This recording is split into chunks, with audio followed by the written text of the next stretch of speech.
श्री राम, जय शनिदेव। आशा करता हूँ आप सब कुशल मंगल होंगे।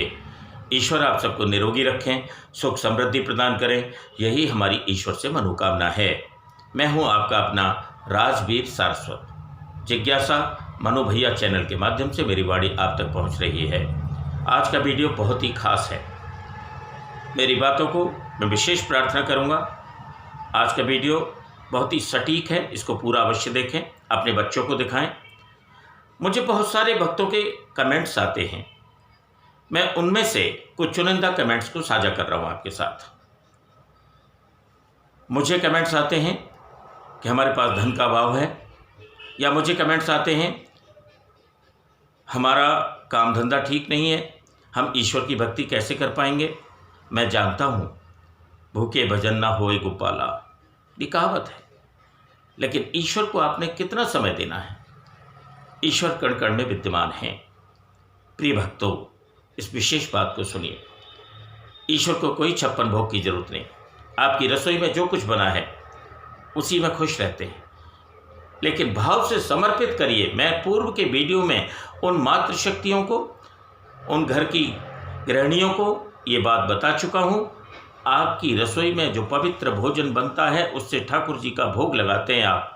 कृपया कृपया उसको मन से बनाइए, उसको भाव से बनाइए। यूँ तो आप बनाती ही हैं, लेकिन मेरी विशेष प्रार्थना, मेरे कहने का भाव यह है कि जिससे ठाकुर जी का भोग लगना है, और उसी भोजन के जो भोग लगा करके सामग्री आप वापस लेते हो, जो थाली को वापस लेते हो, उसको पूरी सब्जी है, आपने जो कुछ बनाया है उसको पात्र को उसी पात्र में, उस सामग्री को उसी पात्र में, उस भोग प्रसाद को उसी पात्र में मिला दीजिए। यकीन मानिए, विश्वास रखिए, जो भी आपके पारिवारिक सदस्य उस भोजन को करेंगे, एक नई ऊर्जा संचारित होगी, क्योंकि ठाकुर जी के भोग की लगी हुई वो भोग प्रसादा आपने अपनी रसोई के बाकी के भंडार में मिला दी है। पूरा प्रसाद बन गया है।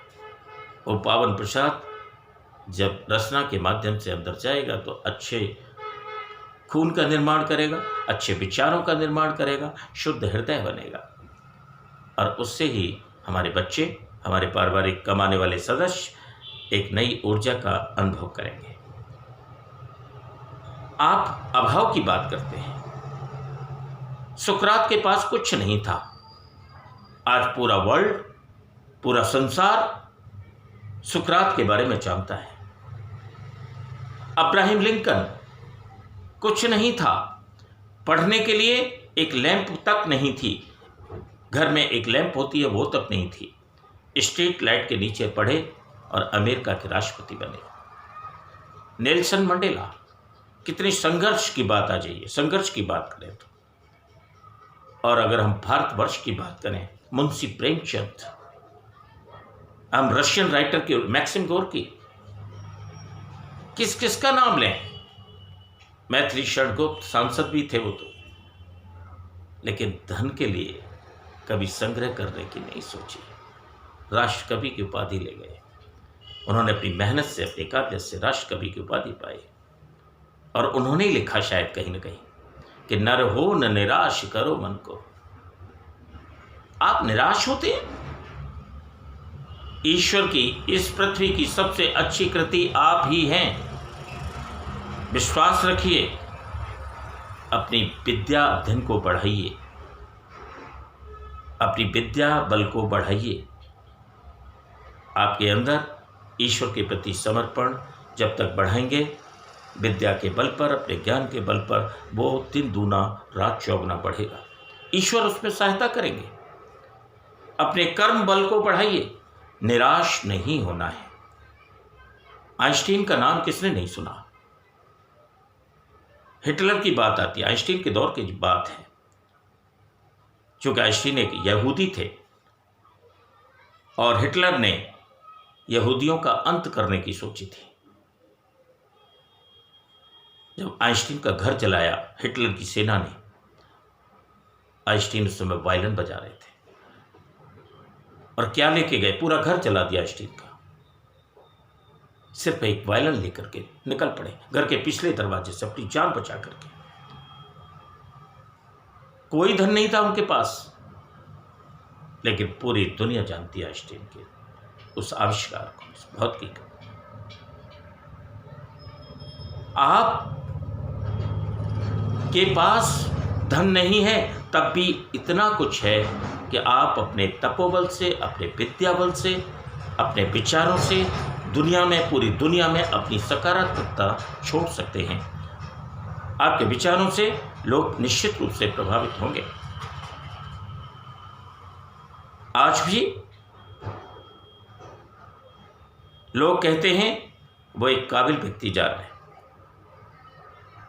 जिस तरह से भारतीय विद्युत परिषद है भारत में,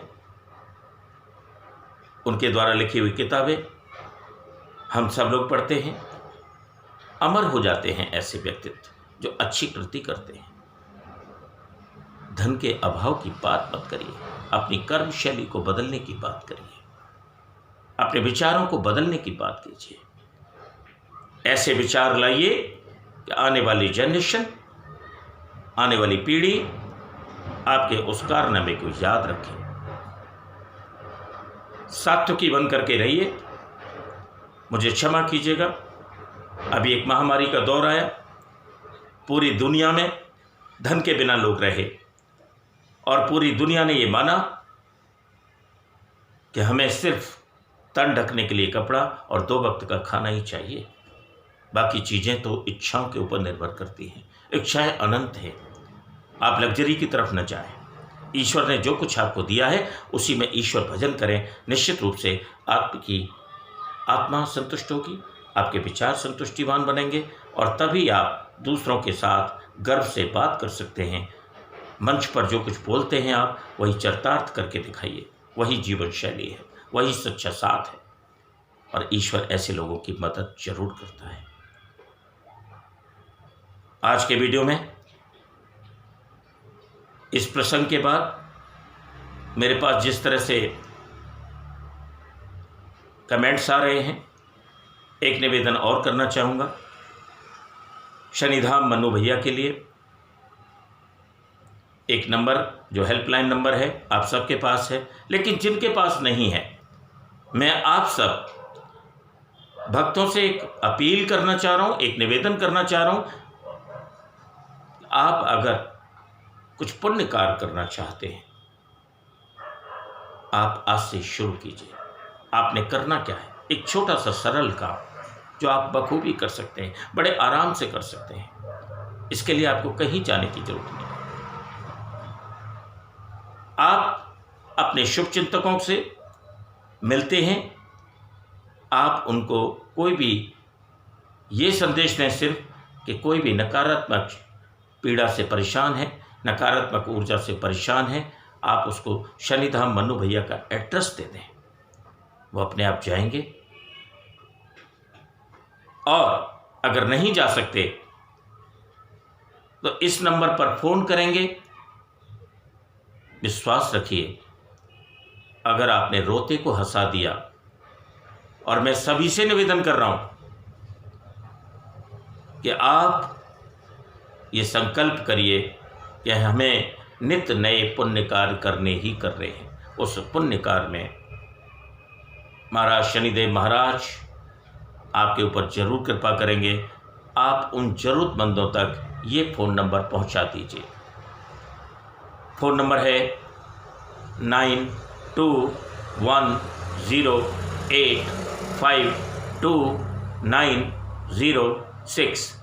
नंबर एक बार पुनः निरीक्षण कर लें, 9210852906।